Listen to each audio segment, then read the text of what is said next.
This chapter is a really important one because it works with normal distributions, which are really the basis of everything that we do from now on in the course. I do want to mention that in this chapter, the book talks about a table method, which is a little bit outdated. It used to be that you would just have tables of values and you would look up the ones that you needed. But now we have calculators and computer programs that will calculate those things for us, so we don't need to have the tables, and in fact the calculators can be a little more accurate. So in many of the sections I'll tell you that there are certain pages you don't need to worry about because that is describing the table method. In an advanced statistics course, you might use that still, but for our purposes in a Gen Ed course, what we really want you to do is become comfortable with using technology to do these things. You're not going to have your TI-83 if you're using statistics at your job, but you will have some sort of statistical program on the computer, and so the results will look familiar even if it's not the same kind of technology. So our focus is on interpreting the results once the computer or the calculator cranks them out for you. In this chapter, we shift from discrete probability distributions to continuous probability distributions. And with these, drawing them becomes a lot more important for visualizing how they work and what you're trying to find.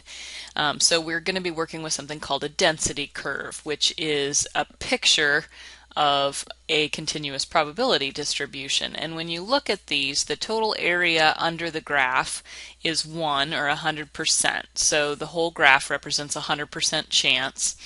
And then the graph can never go below the x-axis because you're only dealing with positive probabilities. Before we jump into the normal distributions, I want to talk for just a minute about a different distribution called a uniform distribution. These don't actually happen that often, but they're rectangular pictures which are much easier to work with, and it's a good place to start because I can use them to give you the basic idea behind what we're going to be doing. So just for an example, let's say that we are dealing with temperatures between 30 and 50 degrees and that they form a uniform distribution. And we're going to randomly pick one of them and figure out the probability that it falls in some different regions. A uniform distribution is one with the same height all the way across, so it looks like a rectangle. So the first thing we're going to do is draw the rectangle, and then I've got it labeled as going from 30 to 50. Now what we don't know is how high this is. What are the chances for each temperature in between? Well, if the whole probability is 100%, then the whole area here has to be 1 to represent 100%.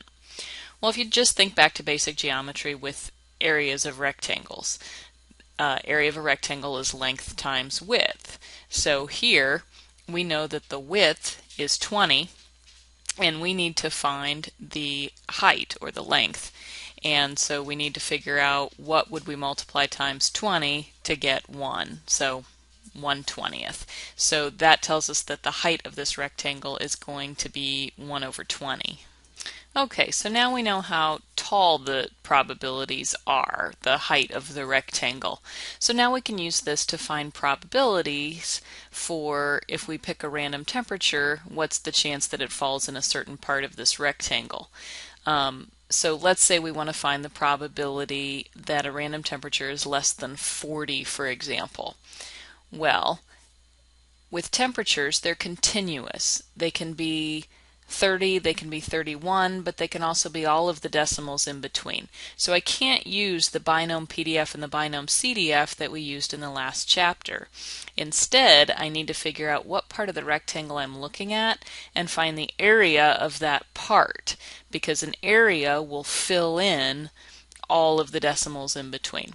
So that's what I'm going to do. So if I want the probability that it's less than 40, I'm going to have to find that part of the rectangle. So here I've drawn a line down at 40 and I want less than 40, so I've shaded that in to the left for less.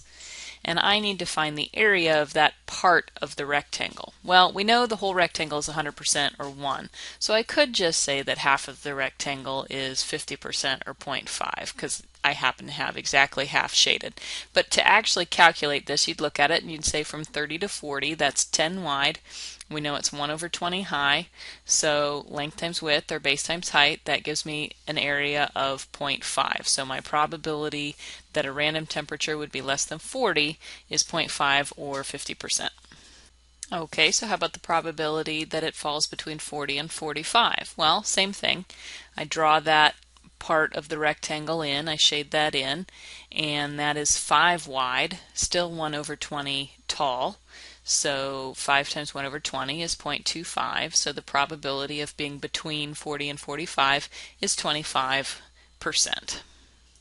One thing that I want to point out is that when we're dealing with continuous variables, some of the differences that we had in the last chapter don't matter anymore. So for example, in the last chapter, if you were looking for the probability of 6 or more, that would be 1 minus the probability of 5 or less, because the complement of 6 or more was 5 or less, because there wasn't any possibility of having any number between 5 and 6. So it really made a difference that if you wanted the complement of 6 or more, you had to make sure and move down 1 to 5 and make it 5 or less.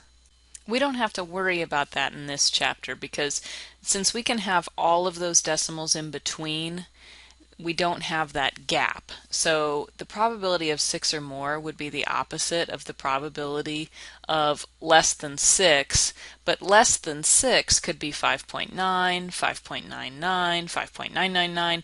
It gets so close to 6 that it doesn't even matter. So the opposite of 6 or more can be 6 or less, and that's fine. So we don't have to worry about those endpoints quite so much.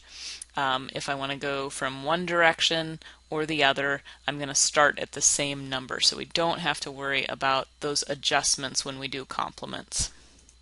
Alright, so I said that we were going to start with the uniform distribution to get the basic idea of area as probability, but the main thing that we're going to be talking about in this chapter is a normal distribution. Normal distributions are symmetrical bell curves.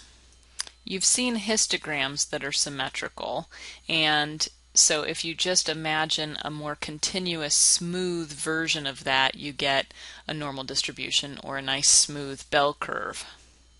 So the normal curve is bell-shaped and symmetrical, and just like with the rectangles that we looked at, the area underneath it represents 100% or 1. And when we draw these, the mean is right in the middle of that x-axis, so you can draw a line straight down from the high point in the middle, and that is where the mean is. And then the standard deviation decides how steep the curve is. That you won't need to worry too much about when we're drawing these. Now that area being 100% is going to be very, very important, and with that also comes the idea that if you cut it in half at the mean, then the two halves would both be 0.5 or a 50% chance. That's going to be very important in the calculations that we're doing.